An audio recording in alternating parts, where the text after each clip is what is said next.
Bonjour, nous sommes le 15 juin 2020. Cette vidéo est adressée exclusivement à M. Emmanuel Macron, président de la République française. Monsieur le Président, je m'appelle Aïcha Aïssatou Thiam, j'ai 60 ans. Je suis sénégalaise et je suis de la diaspora. J'ai 2 enfants.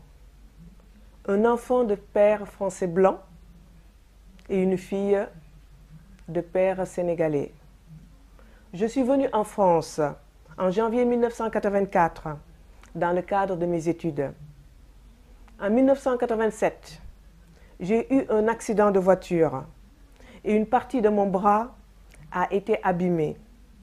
J'avais reçu à l'époque une indemnité de quelques milliers de francs qui m'avait permis d'acheter une maison à Avignon, en France.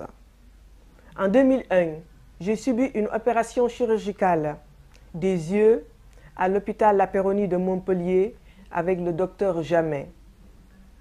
À mon insu, sans mon consentement, il a inséré une puce électronique dans mon corps lors de cette opération chirurgicale. De 2001 à 2007, j'ai vécu normalement, comme tout un chacun, sans me douter qu'une chose aussi horrible pouvait exister dans ce monde. Une puce électronique a une antenne et est reliée aux ordinateurs des militaires ou des services secrets français qui activent cette puce électronique à l'aide d'ondes électromagnétiques. Le rôle de la puce électronique que j'ai dans le corps est, entre autres, de m'empêcher de dormir. Vos militaires ont mon sommeil en main. Je dois dormir que quand ils le désirent. En 2007, vos militaires avaient décidé de sortir de l'ombre et de me montrer que j'étais un individu ciblé, un cobaye humain qui avait une puce électronique dans le corps et que mon sommeil ne m'appartenait plus. Mon sommeil leur appartenait. Comme dans une guerre, vos militaires venaient de conquérir un nouveau territoire avec mon sommeil. À partir de ce moment, j'étais devenu du gibier pour eux. Ils étaient les chasseurs et j'étais leur petite proie, à l'image d'une gazelle, sans défense, face à des chasseurs armés jusqu'aux dents. Ils expérimentaient leur puce électronique de force sur ma personne, ce qui est contraire à toute éthique, à toute norme, à tout droit humain. À partir de 2007, vos militaires ont transformé ma vie en enfer par un harcèlement à outrance inhumain qui dépasse l'imagination. Monsieur le Président, sur le plan militaire, le harcèlement évoque l'idée d'assiéger constamment l'ennemi sans lui laisser de répit. Le harcèlement, c'est une méthode, c'est la méthode des tyrans, dont la devise est soumettre ou démettre. Ce sont des méthodes utilisées par les psychopathes, décrits dans le livre de Marie-France Irigoyen, et qui peuvent se résumer ainsi. Premièrement, encerclement et enfermement de la personne dans sa propre maison ou confinement de la personne. Deuxièmement, isolement de la personne en cassant ses liens familiaux. Dénigrement de la personne. Troisièmement, dénigrement de la personne via des messages négatifs répétés. Quatrièmement, inversion des valeurs, rendant leurs valeurs dépravées comme celles acceptables. Cinquièmement, muselage de la personne, c'est-à-dire lui interdire de parler, lui interdire de raconter ce qui lui arrive. Sixièmement, atteinte à l'intégrité morale et physique de la personne. Septièmement, viol de son intimité et dépersonnalisation de la victime. c'est-à-dire que la victime est regardée quand elle fait l'amour, quand elle est aux toilettes, quand elle est sous sa douche, quand elle pleure, quand elle rit, etc. Les militaires français font de cette victime non plus un être humain, mais un objet de jeu. Huitièmement, surveillance 24 heures sur 24, 7 jours sur 7, pendant des années, s'il le faut, tant que la victime est vivante. Neuvièmement, déni de justice et de service. Dixièmement, calomnie et campagne de dénigrement. Onzièmement, précarisation et paupérisation de la victime. Je répète, précarisation et paupérisation de la victime. La liste, Monsieur le Président, est bien longue. Je me limite à ces quelques exemples. Vos militaires ont essayé toutes ces méthodes sur ma personne depuis 2001, Monsieur le Président. En guise d'exemple, pour m'isoler, mon fils de 13 ans m'a été arraché de force et placé à l'ADAS.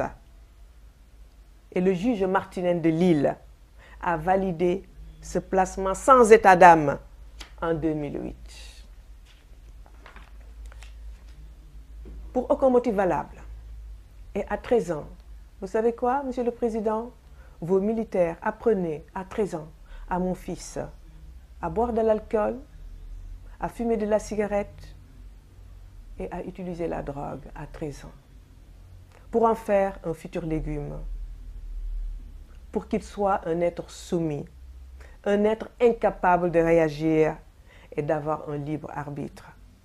Ils m'ont aussi empêché d'étudier, de travailler, de mener une vie normale pendant des années pour leur servir uniquement de cobaye humain car je leur appartenais. Ils se mettaient dans leur tête que j'étais un objet et que je leur appartenais pour qu'ils puissent faire leurs expériences sur ma personne. Et pour me décrédibiliser devant l'opinion, ils n'ont pas hésité à me donner des médicaments pour me rendre folle.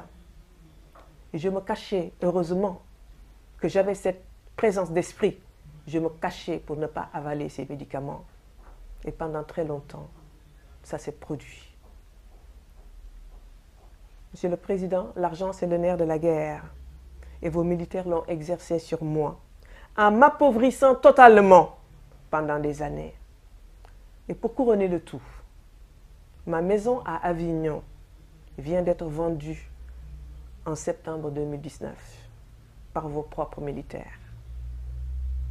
Isolé, parqué, comme un animal dans une cage, surveillé en permanence 24 heures sur 24, 7 jours sur 7, traqué, massacré, empêché de dormir, parfois des jours et des jours, des semaines et des semaines, et parfois pendant un mois, sans une seule minute de sommeil.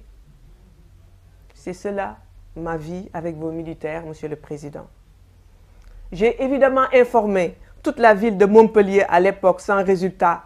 Je suis allé voir toutes les personnalités de France pour en parler, comme Ségolène Royal, Martine Aubry, François Hollande à Tulle, avant qu'il ne soit président de la République. Taubira, Ramayad, tous les partis politiques, de gauche comme de droite, d'extrême gauche, d'extrême droite, les députés, les premiers ministres, les ministres de l'Intérieur de 2007 à 2014. Mais rien n'y fait, aucun résultat. J'ai aussi bien évidemment alerté les autorités sénégalaises dès 2008 par l'intermédiaire de l'ambassade et des consulats du Sénégal en France. Ces derniers ont bien évidemment averti leur hiérarchie qui leur ont demandé de ne pas réagir, de faire l'aveugle et la sourde oreille. Au Sénégal même, j'ai averti toutes les autorités et la réaction a été la même. Aucune réaction, bien sûr.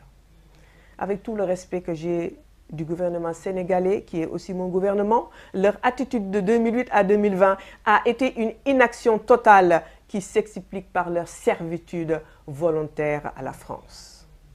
Il est évident que le docteur Jammeh ne m'avait pas demandé mon avis ni l'avis du gouvernement sénégalais, ça c'est sûr. Ce qui prouve simplement le manque de considération de la France envers les Africains et envers leur État. En 2014, j'étais aussi membre d'une association de victimes à Paris, l'association Adver, et Maître Wall, WO2L, était notre avocat et sa demande a été déboutée. Depuis 2007, je dénonce ma condition de victime des militaires français. Maintenant, Monsieur le Président, à ma grande surprise, en 2020, vous comptez instaurer le nouvel ordre mondial en généralisant l'implantation de puces électroniques à toute la population de la planète. Monsieur le Président, mettre une puce électronique dans le corps de quelqu'un n'est pas seulement, comme beaucoup le prétendent, pour nous faciliter la vie, en remplacement de nos cartes d'identité, de nos passeports, permis de conduire, carte bancaire, sécurité sociale, en remplacement de nos clés de voiture, de maison et de bureau, de l'accès à notre ordinateur sans mot de passe, d'allumer la radio ou la télévision, d'être admis dans une boîte de nuit VIP, de rentrer dans une école, dans une bibliothèque, dans une université, de retrouver nos enfants perdus, d'identifier nos morts et de nous sécuriser. Ce sont les premières étapes qu'on nous vend pour que nous acceptions cette puce électronique. Mais ce n'est pas aussi seulement pour nous opérer à distance ou d'améliorer nos santé comme on prétend. Aaron Russo, A-A-R-O-N-R-U-2-S-O, militant politique, a dénoncé les dérives totalitaires de la politique américaine et il a été assassiné 6 mois plus tard, après ces révélations. Aaron Russo raconte que la puce électronique sera aussi un moyen de paiement rapide et tout l'argent d'un individu sera numérisé dans sa puce et à long terme, l'argent liquide disparaîtra. L'administration pourra prélever digitalement sur la puce les impôts, les factures et tout ce qu'ils veulent. Et si l'individu proteste par hasard, l'administration éteignera simplement la puce et la personne ne pourra ni acheter, ni vendre, ni manger, ni boire. Monsieur le Président, c'est cela le nouvel ordre mondial. Le contrôle total, l'esclavage, la servitude. Et c'est ce nouvel ordre mondial que vous nous avez annoncé il n'y a pas très longtemps. Une puce électronique dans le corps d'un individu permet aussi à distance de modifier les hormones et j'en sais quelque chose, comme l'hormone du sommeil, d'augmenter la température du corps de façon excessive, de créer des brûlures sur tout le corps, de créer des toux excessifs jusqu'à vomissement, de manipuler le foie, le cœur, les reins, le sexe, etc. de quelqu'un. De parler dans la tête des gens, comme le V2K ou Voice to Call. De manipuler les humeurs et les émotions, en somme, un petit Dieu au-dessus de votre tête, une main invisible qui vous manipule à distance et vous n'y pouvez rien. La puce électronique et le nouvel ordre mondial constituent une avancée technologique jamais égalée, mais aussi une abomination humaine, la plus grande qui soit depuis 10 000 ans. C'est une guerre militaire, non plus contre les peuples, pour s'accaparer de leurs richesses et de leurs biens. C'est une guerre militaire contre vos propres peuples, Monsieur le Président. Et des scientifiques, des chercheurs en parlent depuis des années. Nous sommes au summum de la barbarie avec le nouvel ordre mondial. Barbarie, barbare, cela doit vous rappeler quelque chose, Monsieur le Président. C'est l'origine même de l'Occident. Et la guerre, comme une fin en soi, pour les peuples barbares. La guerre pour piller les autres, pour les détruire, les aliéner. La guerre pour des crimes de masse. La guerre pour dominer. La guerre pour être au sommet du firmament, mais aussi la guerre pour descendre de ce firmament et s'anéantir avec vos armes de destruction massive. Monsieur le Président, avec toute l'intelligence de l'Occident aujourd'hui, les hommes auraient pu trouver d'autres stratégies de vie que la guerre pour s'accaparer des richesses des autres. Et l'Occident n'est jamais sorti de cette optique de guerre. 1% de la population mondiale détient plus de 60% des richesses de ce monde avec un capitalisme sauvage et un égoïsme sans limite. Ces 1% veulent gérer à leur manière 99% de la population. Monsieur Macron, la population française ne vous a pas élu pour que vous soyez un gouverneur de Bill Gates et des Rockefeller et consorts. Au cas où le peuple français accepte votre dictat par ignorance, sachez que votre projet ne durera jamais longtemps. Les populations européennes ne se laisseront jamais amener à l'abattoir docilement sans réagir. Sodome et Gomorrhe n'est plus, l'Empire romain n'est plus. Un jour, vous ne serez plus là non plus.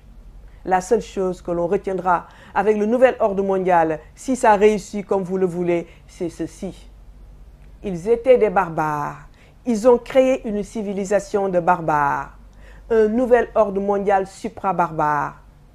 De fous furieux, ils ont vécu comme des barbares jusqu'à la fin des temps. C'est tout ce que vous laisserez à la postérité. Je vais conclure par ceci, Monsieur le Président. J'accuse vos militaires de m'avoir mis une puce électronique en 2001 à l'hôpital La Péronie de Montpellier avec le docteur Jamet. J'accuse vos militaires d'avoir utilisé mon corps de 2001 à 2020 pour expérimenter cette puce électronique, à savoir manipuler mon sommeil, augmenter la température de mon corps, etc. à distance. J'accuse vos militaires de m'avoir harcelé pendant des années en me mettant dans une situation de pauvreté extrême pour me museler et me discréditer. J'accuse vos militaires d'avoir vendu ma maison à Avignon pour en faire leur butin de guerre. J'accuse vos militaires de m'avoir arraché mon fils à 13 ans, de l'avoir détruit et comme moi d'en faire un cobaye humain où il est parqué à Montfavet dans une cage où il ne pourra jamais ressortir. J'accuse vos militaires de se servir aussi de ma fille comme cobaye humain, mariée au Sénégal avec un enfant, pour l'isoler et pour qu'elle leur appartienne. Vos militaires n'ont pas hésité à rendre sourde ma fille, à la faire divorcer et à paralyser les jambes de son mari pour qu'elle ne se remette pas avec lui. Tout est bon pour isoler les victimes et les enfermer dans des cages. Moi, mon fils, ma fille, tous cobayes de vos militaires, je les accuse pour tous ces méfaits. Je les accuse aussi d'avoir tué mon père et son petit frère. Ça fait déjà très longtemps, en 2007, car ces hommes qui pouvaient me venir en aide, ils pouvaient me venir en aide et freiner ainsi les activités de vos militaires. Monsieur le Président, 2001 à 2020, c'est beaucoup. Dites à vos militaires de me laisser maintenant vivre en paix avec ma famille. Dites à vos militaires, Monsieur le Président, de me rendre ma maison ou le prix réel de la vente de cette maison. Monsieur le Président, soyez aussi un De Gaulle de la France en refusant la collaboration compétente. Donnez-nous notre souveraineté en Afrique. Monsieur le Président, redirigez votre intelligence vers d'autres perspectives que la barbarie, l'aliénation, la guerre, le pillage et la destruction des autres pour vivre. Vous excuserez mes fautes, mes maladresses de langage, mes hésitations. C'est dû à la privation de sommeil dont je suis victime depuis très longtemps à cause de vos militaires. Merci, Monsieur le Président. Difficile de la restaurer. fournir beaucoup d'efforts pour la contenir. La vérité, nous ne jugeons personne, nous dénonçons le mal infligé.